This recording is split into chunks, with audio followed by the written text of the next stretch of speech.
Okay, welcome to Bridges of Belonging, everyone. I'm so excited to have you here today and looking forward to another amazing conversation.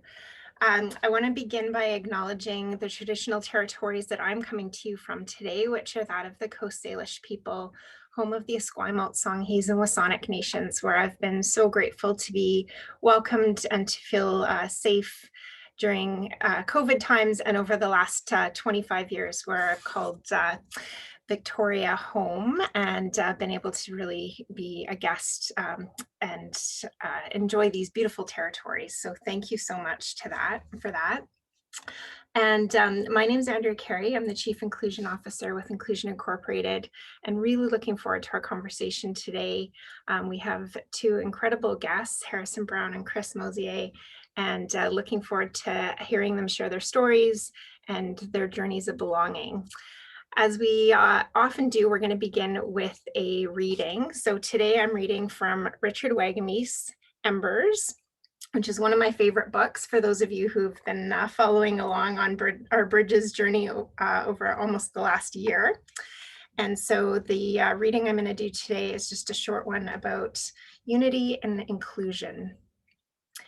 Unity cannot exist when exclusion is allowed to occur. I was graced with this teaching years ago when I was working as a traditional elder's helper. The teaching was given in the context of the sacred pipe, but its intention was to help me understand community. What brings us together cannot exist in the same time and place as what keeps us apart. You, me, everyone. My choice is to be aware of our similarities, our yearning for truth, peace, love, belonging, welcome, grace, mercy, a God of our own understanding, and at least one moment of real contact at the heart of every day. Seeing that I am made more, included, extended, and in harmony until that moment when I can no longer see. I just thought that was a beautiful way to start us off today as we kind of explore community and unity and inclusion and who we are and how we show up.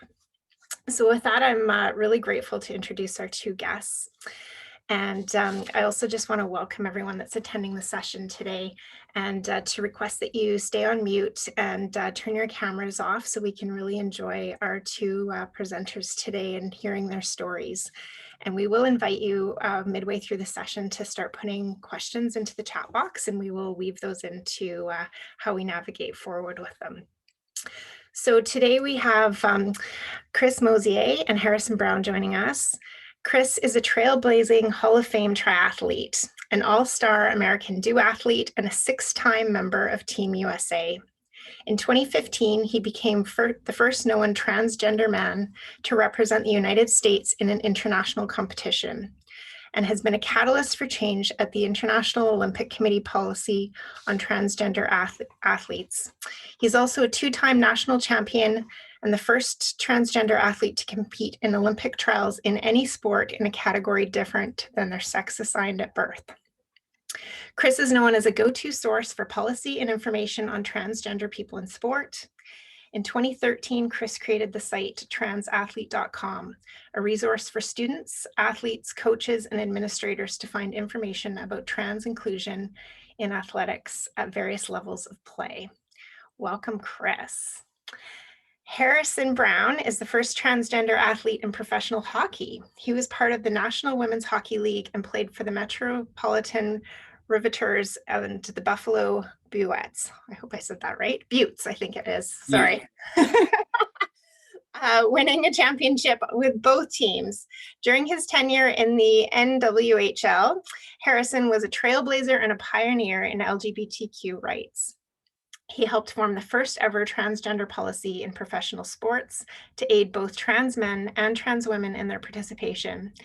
He is the appointed inclusion leader for the NWHL Advisory Board and special ambassador for the National Hockey League's Hockey is for Everyone initiative. Through his efforts, Harrison was recognized in 2016 by Hockey News as one of hockey's top 100 people of power. So powerhouse duo we've got with us today, really paving the way for inclusion in sport. And so grateful you've both said yes. And over to Chris to just tell us a little bit more about your story and let us learn a little bit more about your journey. Yeah, absolutely. Hi, everyone. My name is Chris Mosher. Although Mosier also works, I'm so sorry I didn't tell you that before we started. My pronouns are he, him, and his, and I am coming to you from the traditional unceded homelands of the Council of Three Fires, also known as Chicago, Illinois, in the United States. Thrilled to join you, and always thrilled to be in conversation with Harrison. What's up, dude? um, so I transitioned in 2010, and my story is one similar to many people in my life of just being really steeped in sports as a young person. And it was interesting thinking about belonging. When I think about belonging, all I can think about is my experience as a youth in sports, because it was the place where I felt like I belonged the most in my entire life. Anywhere off of the court or the field, I had feelings of uncertainty. I didn't match my peers. But when I was playing sports, I always felt welcomed and accepted and included. And like that was the place that I belonged, is where I found my friends and my community. And I was a three sport all conference athlete in high school in volleyball, basketball, and softball, but chose not to play sports in college as I was sort of couldn't have told you this at the time, but that was where I was really understanding my gender identity. And I didn't want to be on a women's team. Picked up running after college as a way to reconnect with myself, and because I missed competing in sports. And through running, I sort of worked my way up through different running races, was looking for the next challenge, and bought a bike, taught myself how to swim, became a triathlete. I won my first triathlon, and then that was my sport. Moved to duathlon, and being at the starting line of my races was really where I started to understand my gender identity, which is kind of interesting. But it was kind of the point where I could no longer compartmentalize or put it out of my mind. I think as a young person, I stayed so busy with sports, with extracurricular activities, with overachieving, with academics, that I didn't have time to think about my gender identity. And sport after college was sort of how I figured it out. So I transitioned in 2010, made my first national team in 2015, and I'm still competing. I'll be doing the world championship this year if races actually do happen. And I really intend to use sport as a platform for social change. So I believe sport is a vehicle for social change. I think that we can do amazing things within sport that can ripple out into other parts of our society.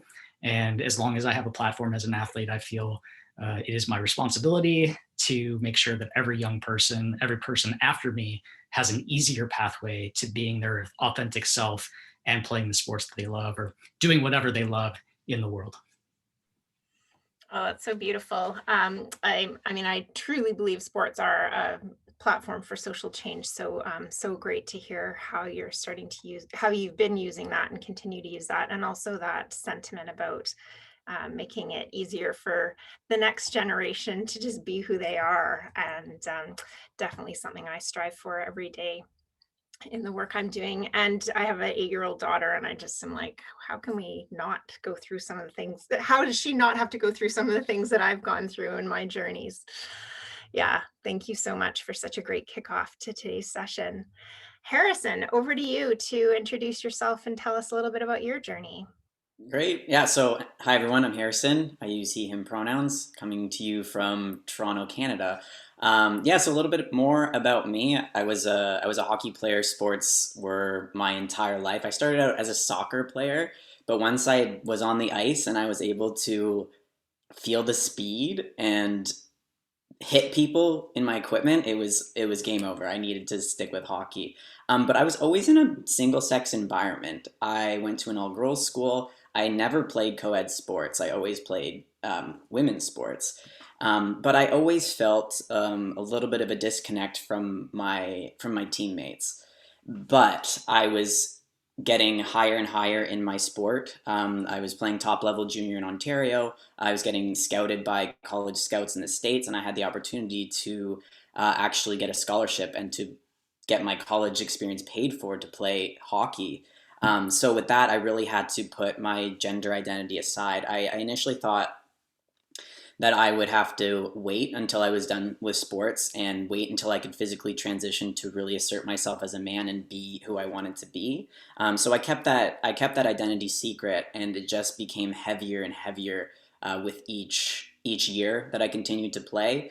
And I didn't know that I could be transgender while still participating in my sport until I saw Chris. And so that's why it's awesome just to be chatting with you and to talk about this with you and the belonging, because I felt like I belonged when I saw Chris belonging. I saw him in ESPN Body Issue in 2016. Was it 2016?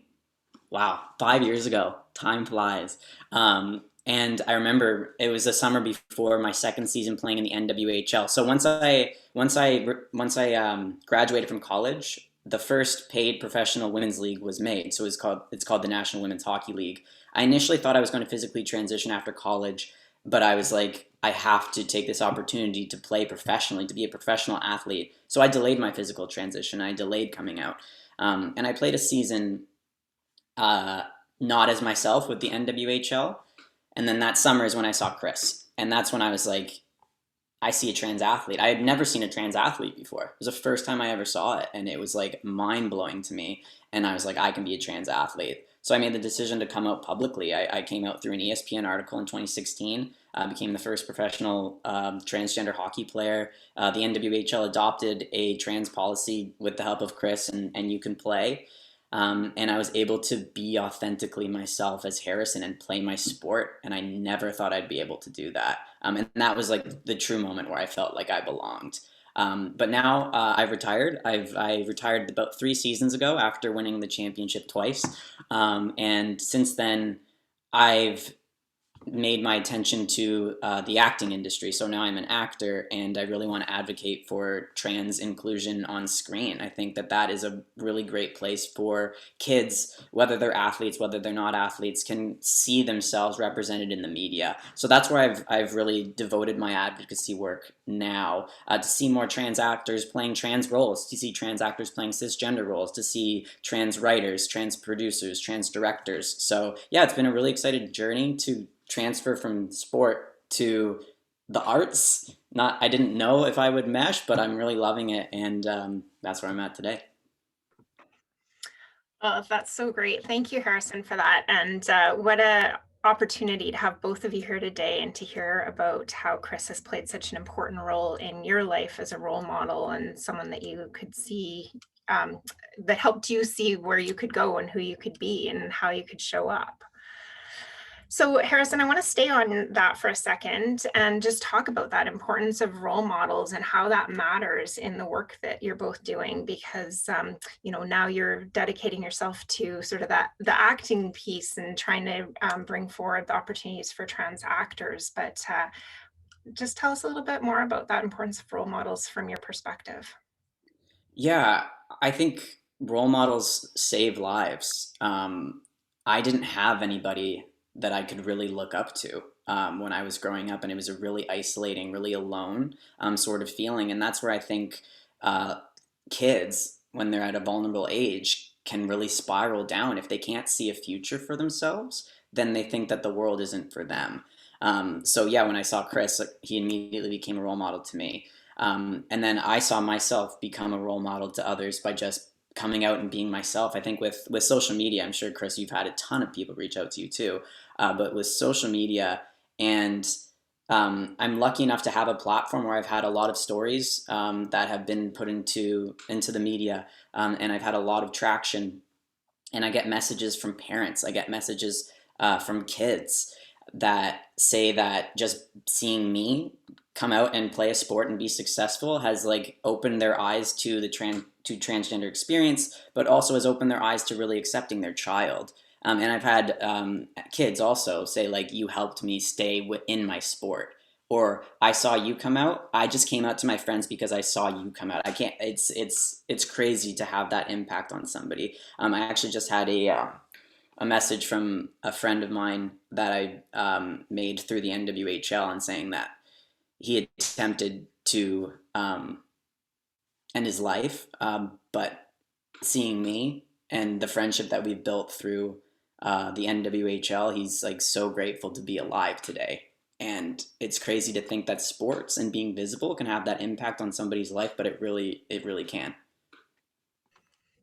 Thank you for sharing that. That's a super vulnerable story, and incredible that, yeah, you're able to have that type of impact and to in sharing who you are and being authentic who you are makes such a difference in the lives of others that are coming along and trying to figure themselves out. Chris, how about you? What do you feel about the power of role models and hearing Harrison's story and knowing that you're such an impactful role model for so many? Yeah, I mean it's cool, obviously, to hear the words from his mouth. I don't know that we've ever really talked about it, but I've read he's very generous in saying that story in the media, which I appreciate. And I'll say, like, I just, in thinking about your journey, Harrison, like, I will never forget standing. I think when we talked on the phone the first time, I was in between flights at an airport when I was doing a lot of traveling, doing speaking when traveling and speaking was a thing. And I will never forget that conversation.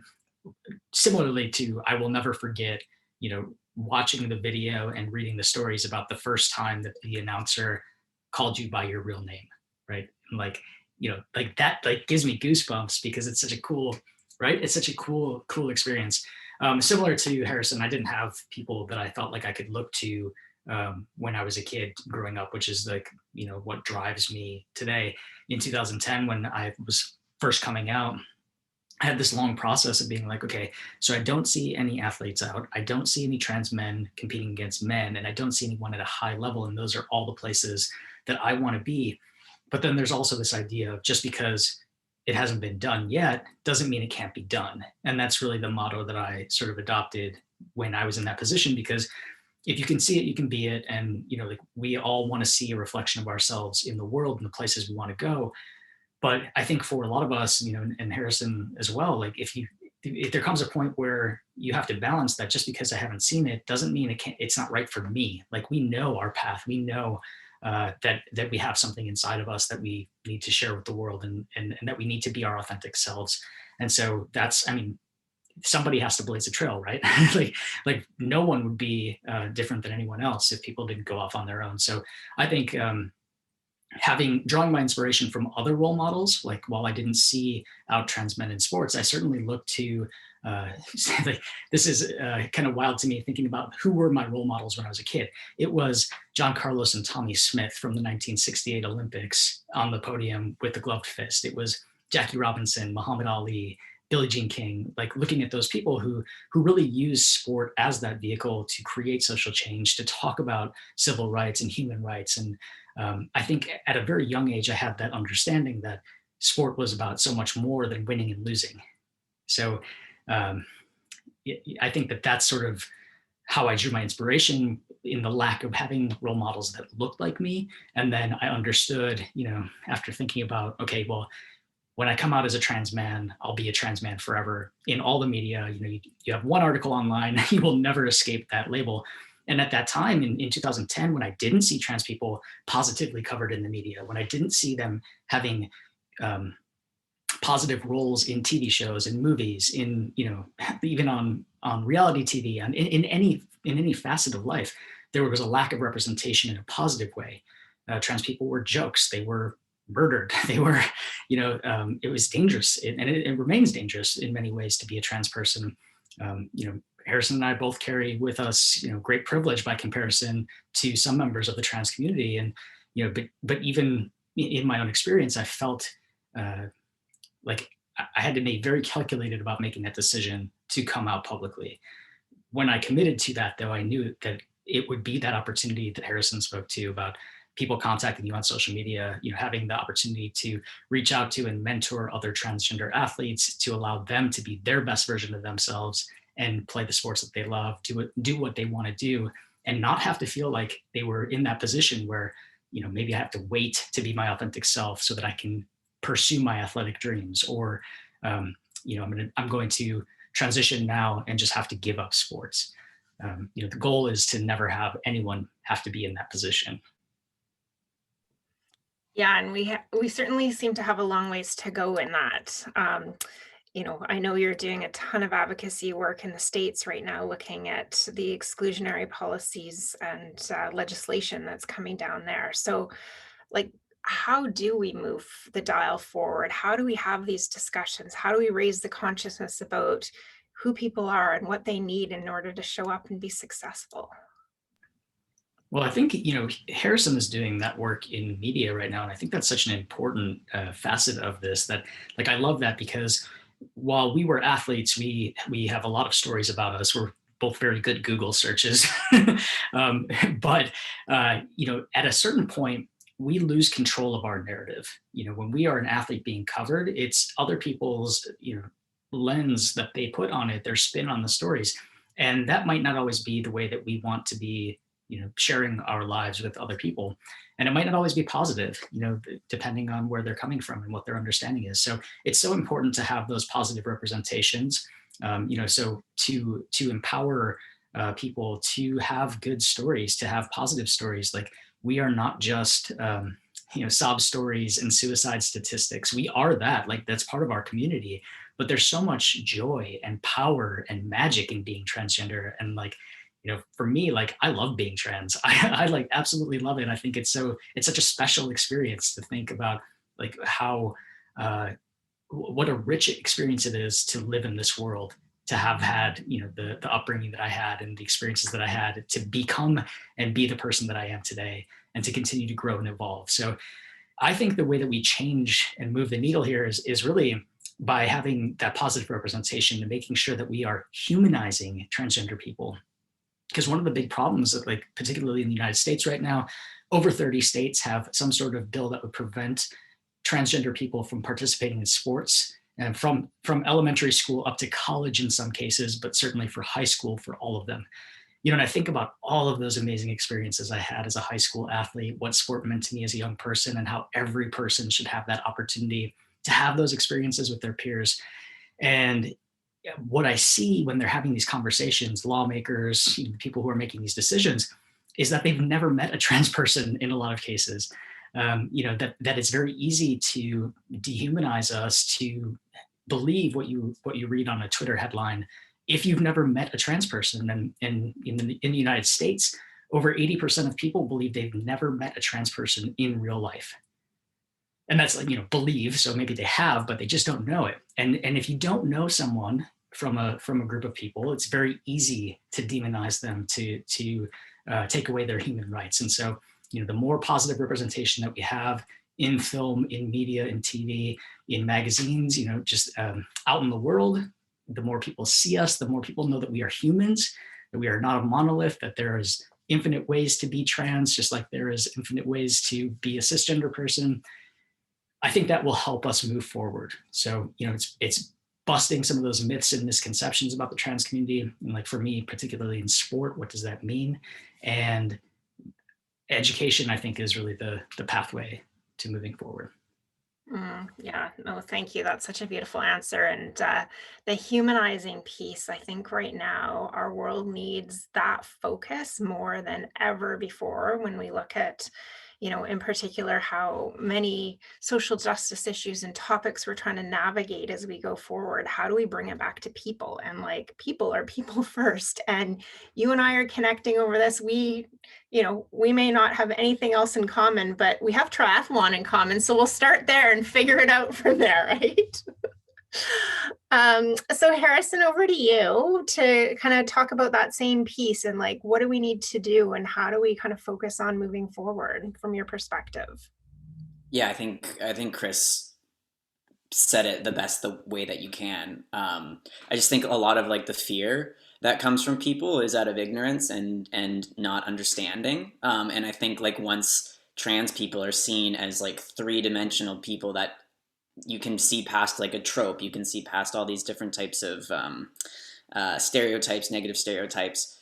Yeah, you can see them as people, and we'll be treated with respect. We'll be treated with dignity, because we're just seen like everybody else, because we are just like everybody else. And that's a big part in what I'm doing, and what I'm looking for in the industry, because there's a ton of transgender attention right now in the media. People want to have transgender characters. People want to write these things into TVs, into movies, but it's not being done authentically all the time. Sometimes it's a cisgender person that's writing these roles, and they're just going off of things that they don't necessarily understand. But now I see a lot of people that are actually having trans writers that are being brought into the room to make characters into really great characters that aren't just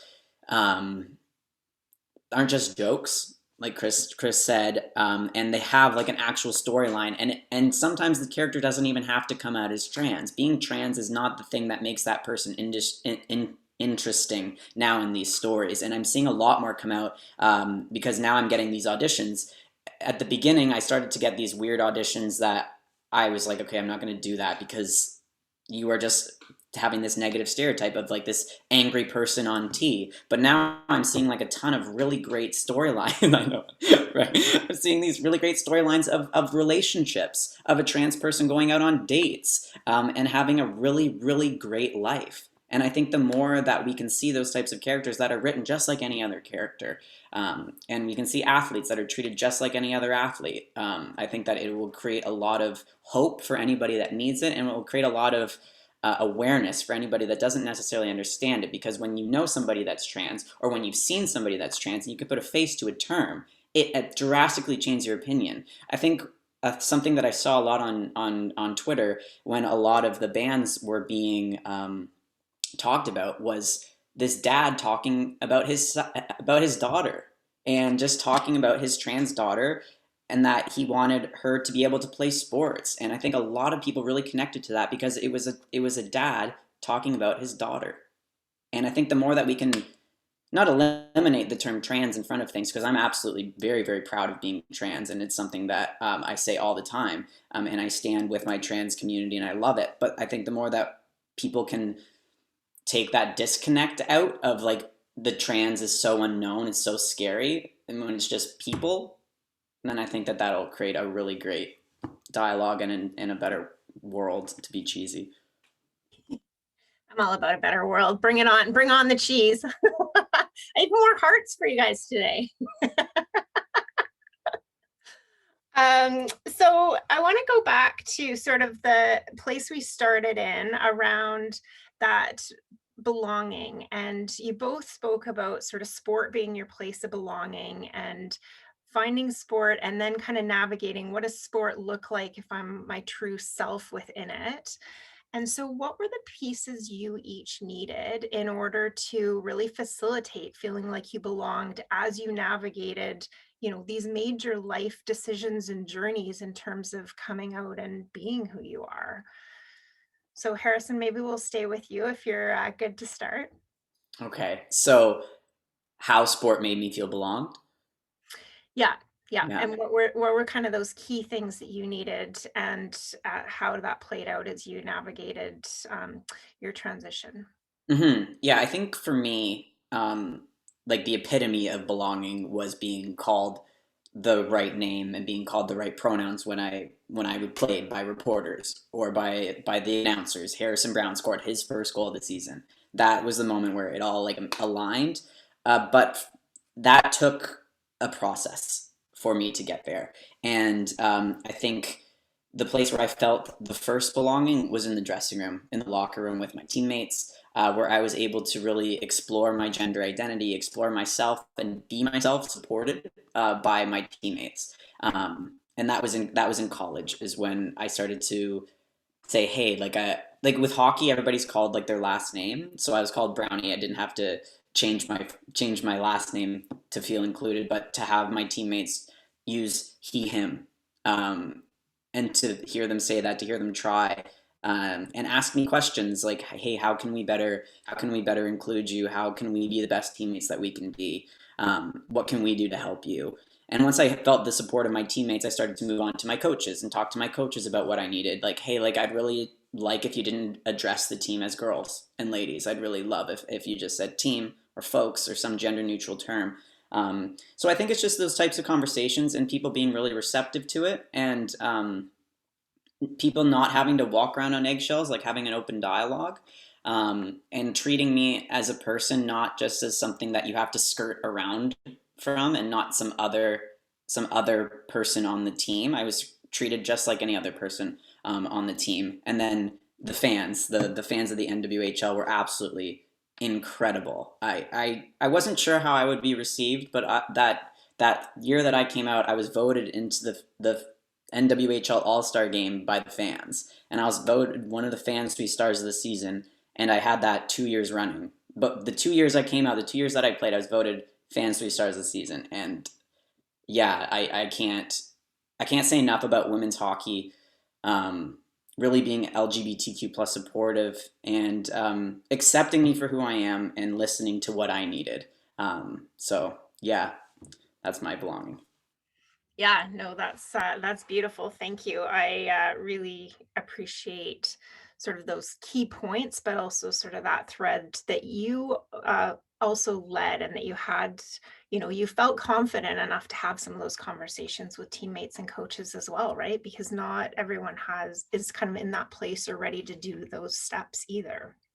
Yeah, and just to quickly add on to that, like when I came out to the NWHL, I actually had my team captain do it for me because I wasn't initially ready to go to the front office and be like, "This is me. Like I'm going to show you everything. I'm going to tell you everything." And my teammates really, I really leaned on them for a lot to help me when I wasn't brave enough.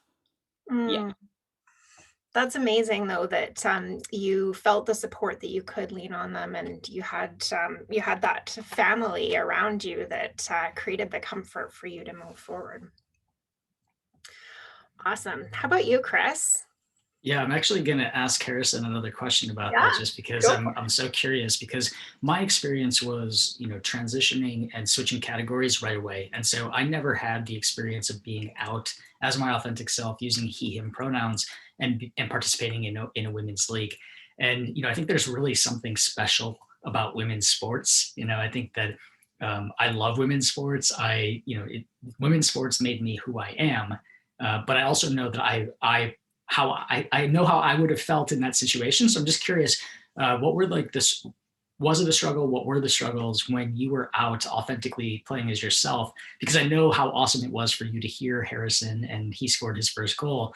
Um, but then you have that situation where you are on a women's team in a women's league.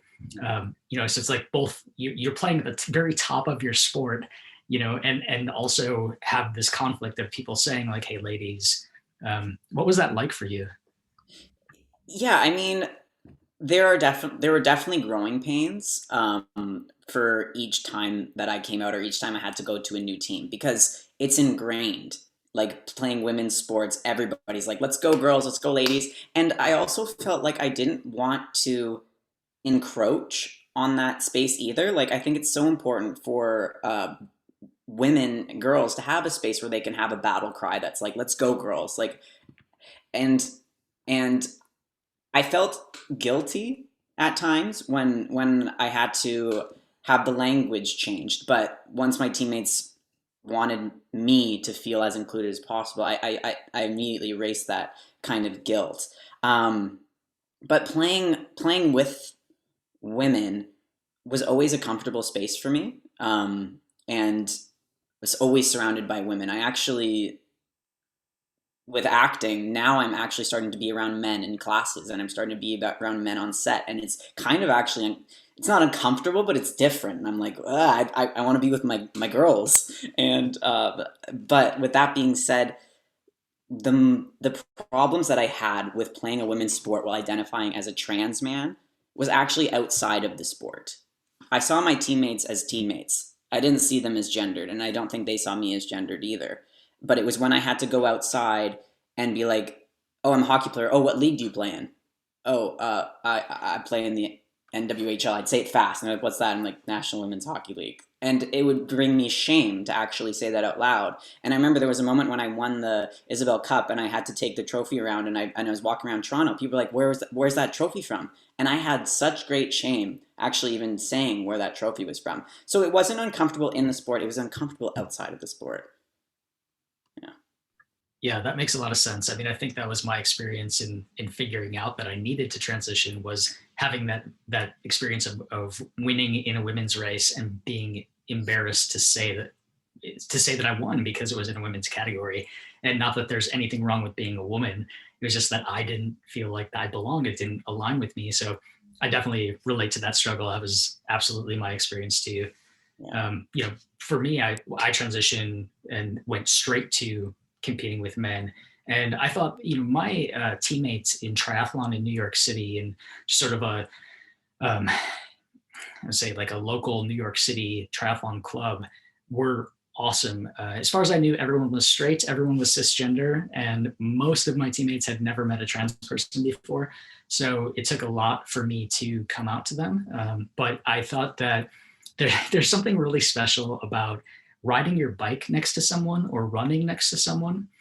Part of it is that we were training for Ironman races, which are, anywhere between 10 and 17 hours at the longest. Those are very long races. So there was lots of long training times, long runs, long 4 or 5 hour bike rides. And there's something magical about running with people in that it helps people drop their guard. And so I knew things about my teammates that, like I would never have known about my closest of friends, because it was things that, like about their divorces or their kids or work stuff or, childhood experiences. It's just things that people would talk about that would organically come up as we were fatigued, where I guess we didn't have the energy to keep those barriers up or to censor ourselves. And, when I think about it, it was things I would never have said across the table at a coffee shop to someone. I would tell someone when we were running side by side. And what I found really interesting was that when I came out to my teammates, I did it on bike rides or on runs while we were in movement. And part of it for me was that I didn't have the opportunity to look in their eyes to see their reaction.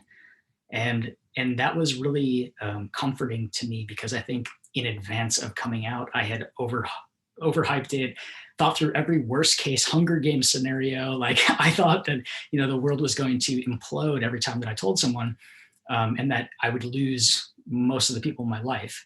And, that wasn't what happened when I was in sport, which was amazing. So for this group of straight and cisgender people who had not met a trans person, I was welcomed and accepted and loved because I was already an established member of our team, right? Like just your team is team and your team is family. And they saw me as just another fierce competitor, and they saw me as a good coach, and they saw me as a great leader. And so for them, it was just like, oh, okay, like how can we make you feel more comfortable?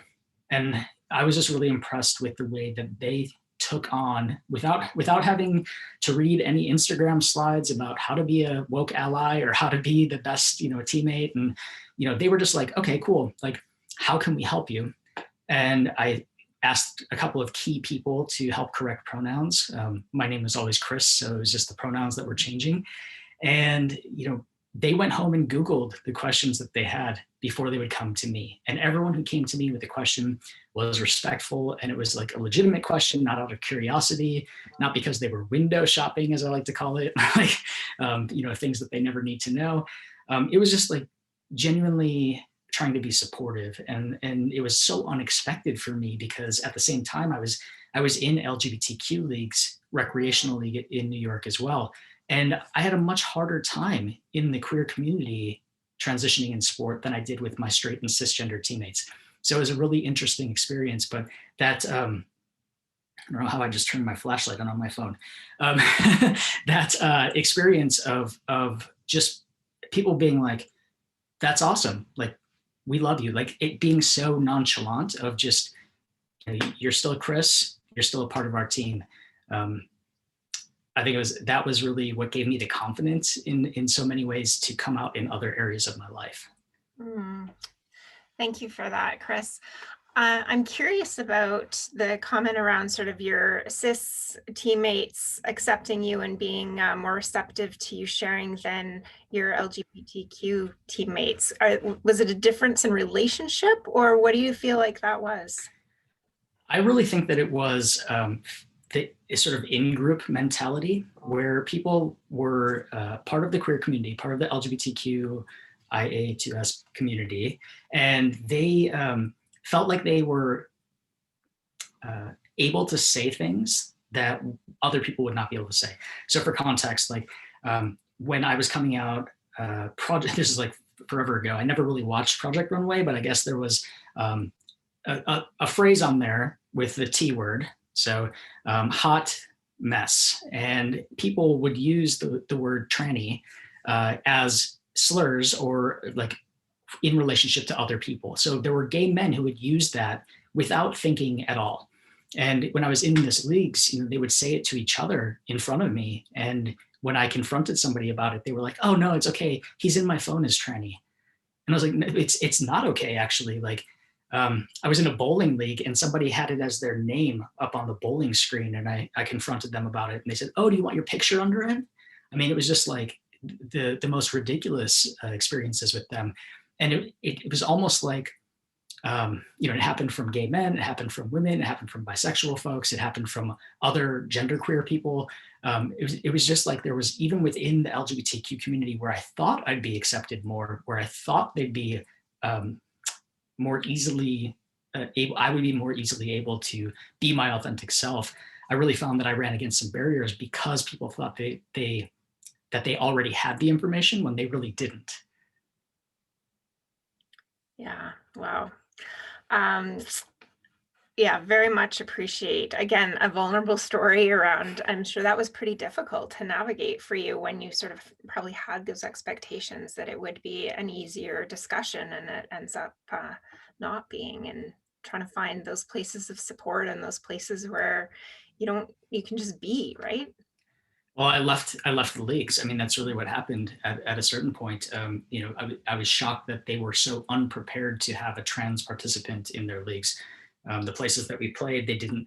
There were two restrooms, and you had to lock your stuff up in one of the two locker rooms, and neither felt safe or comfortable for me. And I was told I could go change at the McDonald's down the street. I mean, it was just like things that I actually think that my straight and cis teammates were a lot more cognizant of the fact that that would never be appropriate. that they were more willing to look for solutions than the folks that I expected them from. Yeah. Oh, thank you for sharing. And I wonder about the impact that that had on the advocacy work you've been doing in sport to try and create safer cultures. So do you want to just comment a little bit on some of the work you've done in terms of trying to create policy and practice that really supports trans people to participate in our sports system? Yeah, of course, all of it comes from my own experience of not seeing somebody, not seeing policies, having to out myself to 40 different people in an organization just to try to get them to figure out some sort of policy to let me play. And then even then feeling like it was a burden for me to request that. When I first transitioned, I had a really hard time switching categories in running races and triathlon. And I don't want anyone else to have to feel like they have to have themselves on the line, because it is a really vulnerable experience. And particularly for like Harrison's level of sport, right? That's a huge spotlight, and to have to advocate for yourself is it can be exhausting. Like, I know as an ally to other communities that it's very easy for me to speak up and intervene when someone else is receiving harm, but I am less likely, and I was at that time definitely less likely to speak up when it was about me, because it was embarrassing, because I felt shame. I felt so many of those feelings. And so, in processing all of that, I want to make sure that it's an easier pathway for everyone else.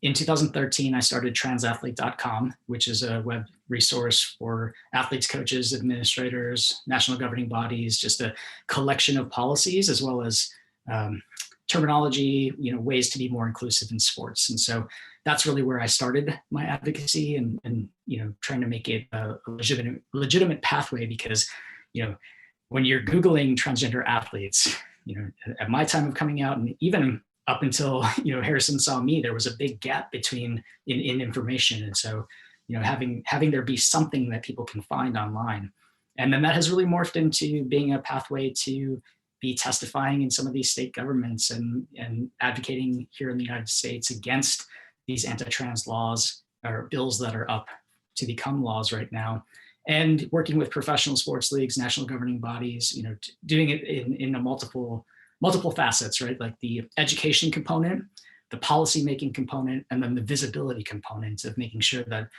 my story is getting out there so people can see a space for themselves in sport, but also that I'm able to elevate the voices of other people, because I'm just a case study of one. Yeah, and I mean, you're doing such incredible work and such important work, but I have to imagine it's pretty hard work on many days. And so hopefully you're taking good care of yourself in that and getting some good support, because I imagine you're also getting some not so good support on the other side of that. Yeah, I cry. I cry a lot. I feel very deeply. I think that being sensitive is actually one of my superpowers. I'm a very like I feel very deeply. Even when I say thank you to people or like that I'm proud of them, I tear up. I did at the beginning of this with Harrison. That and I'm cool with that. That's like part of my character. Part of your superpower. I love that. Yes. We have a couple of questions in the chat box, so I'm going to try and work through a few of them. So we have a question around suggestions for a binary individual sport divided into women and men's events to make language, team nomination, and culture more inclusive and less binary. So I know we could spend hours on that question, but some recommendations or resources for our audience in terms of some places they can go for support. And I know you've done lots of this work already. Chris, Harrison, you probably have been involved as well. You've already referenced a few things, so I'll leave it to you to give some suggestions. Yeah, just because I think it's very different in individual versus team sports, which is why I'm so fascinated by Harrison's experience. Like while I had a triathlon team, ultimately it's an individual sport, as is running. And I would suggest that this person look at running races and running events as sort of guidance for some possible suggestions for ways to make things more inclusive. A lot of what we are seeing in these anti-trans sports bills is people saying, oh, they should just compete against themselves. There should be a third transgender category. And we know that separate is never equal. We know that there is a long history of trying to other people who are not fitting within two little check boxes. And the truth of the matter is that many people in sports, and particularly in women's sports, do not fit neatly into that little checkbox that people want to assume that they fit into. So opening it up, a lot of running races have created a third non-binary category as an option, not the place where trans people have to participate, but a place where non-binary folks can participate, can be up for and eligible for awards, and have an experience that matches more closely with who they are, and not feel like they're forced to pick one or the other when neither feels authentic. So that's been a kind of cool revelation in the running community. But again, I want to emphasize that no one should be forced into a third category. Like I would literally have no one that I'm participating against, like right now in my level in my sport. So it's not something that I think is a solution.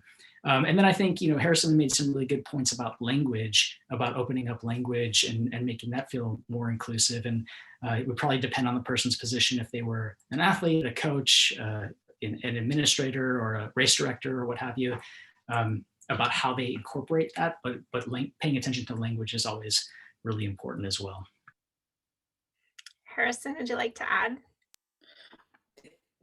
Yeah, I think Chris said it all. But yeah, no, it's just the inclusive language. I think that's like the biggest thing that people. It's the easiest thing that you can incorporate, especially like if you're looking at different policies. Like, do you say men, women, and is that all you say? Like, you just have to think of like the easy things that you can scope, the easiest things that you can assess is gender neutral language in everything. Like whether it's how you're speaking to a teammate, speaking to a coach, speaking to a referee, how you draft your policies, how you have your rule book. Do you say if this woman is offside or something like that? Because I've seen that too. But yeah, just gender neutral language is the best way to begin that work. Awesome. And even as an extension of that, I recently listened to a podcast called Running Realized, and they have a whole episode on transgender and non-binary folks. And this is, again, back to running, but there's a non-binary person in there who is talking about how when they were running races, and well-intentioned people cheering would say, "You got it, girl, go for it," and it's that, "All right, ladies, good job, girls." That sort of assumption about someone's gender identity while they were running a race really threw them out of being in their flow and feeling like they belonged. And they, sort of knew that it was well intentioned, that it wasn't intended to be harmful, but the way that it impacted them uh, really made them feel like that space was not safe for them or not welcoming for them. So that's also something to keep in mind, even as a spectator. Yeah, no, awesome point. Thank you for that. We had a question earlier about how we can better celebrate trans joy. Okay. Yeah. That's it's I know that's the thing. Like, we're not all just sob stories. We're not all just statistics of suicide rates. I think just really amplifying trans stories. See how media is representing trans stories. You just hear about trans people getting murdered. Is that the only thing that you're reading about in the media? Is that the only thing you're seeing on the television or the movies that you're watching? I think I think it really does fall on media coverage, and I think there needs to be a lot more trans journalists, non-binary journalists out there. That I think Outsports does a good job of talking about trans athletes and advocating for those stories. They've done a really great job with me, but I think there needs to be a lot more in the mainstream media talking about trans athletes, trans stories in a positive way. Awesome. Thank you. Chris, did you want to add? Just to support that, just to kind of pull on this thread of media representation, everyone's homework after this would be to go on to Netflix if you have a subscription, or borrow a friend's and watch the documentary called Disclosure, which covers trans representation in the media over the past century. And it really, even as a trans person, helped me sort of unpack some of those early messages that I received about who trans people were, about why I didn't think that I was trans, because what I saw in the media was absolutely not who I am as a person, and how some of those representations ended up not just being damaging to how I thought about myself, but certainly to how the rest of the world treats me and other trans people. So definitely recommend that folks watch Disclosure on Netflix to follow up on Harrison's point there. Awesome. And we'll send out an email later today with the link to this session. So we'll include that as well. So we have one more question, and then we're going to go to kind of wrap up comments. So we'll maybe try and keep this one relatively short. The question is around sort of trans people being a smaller population base, and how we're navigating that, and people saying, like, you're making such a big fuss about a small population. How do you have that conversation and kind of engage in that in a positive way?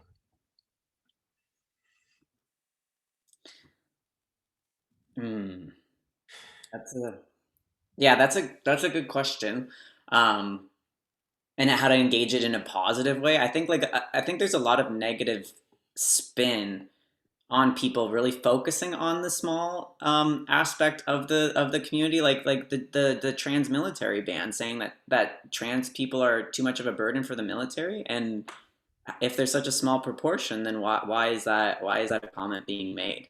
But I think it just goes with including all people and wanting everybody to be equal, because when all of us aren't equal, like none of us are. And just because it's a smaller portion of the community doesn't make it any less important. And I always spin that to be a very positive thing too. I mean, in the state of Michigan in the United States right now, there's an anti-trans sports bill, and it came out in session that in the last 5 or 6 years, they've had an average of 2 transgender athletes per year out of 180,000 athletes participating. Literally 1/1000th or less than 1/1000th of a percent of people who were requesting to use their policy. And so, I'm like, yeah, it is a small, like, yeah, legislators, why do you think you need to make a law for these 2 kids? Like, it just doesn't make sense. So I think there's a way to spin that in, kind of flip it back on people.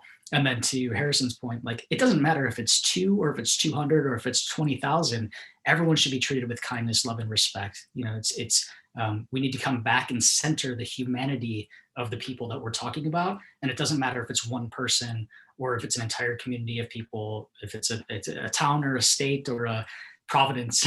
We need to make sure that we are addressing people with dignity and kindness and respect.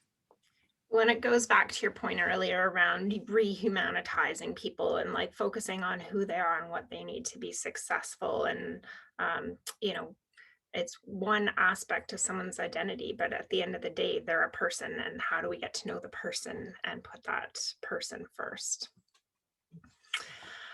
So we are close to the end of time, so I'm going to give you each about 1 minute to kind of give a wrap up and last thoughts on today, on your journey of belonging, on what you want people to walk away from today to facilitate belonging for others. So, Chris, maybe we'll kick off with you. All right. I think that we all have a deep desire to feel like we belong. And I don't think you need to be trans to understand that. I think in any person can relate into that. But I think that there's a big difference between belonging and fitting in. And I think for a long time in sports, I made myself fit in, but I never felt like I belonged in certain spaces, outside of sports. And so I was able to fit in with my peers in some capacity, but still lacked that feeling of belonging. And that was because of the way that others around me spoke or acted, or, that the policies that were in place that I felt like I had to navigate. And so just final parting words that everyone should remember that they do have the opportunity to impact people around them by using inclusive language, by standing up for people, for, um, making space for people to be their authentic selves, to show up as all of who they are.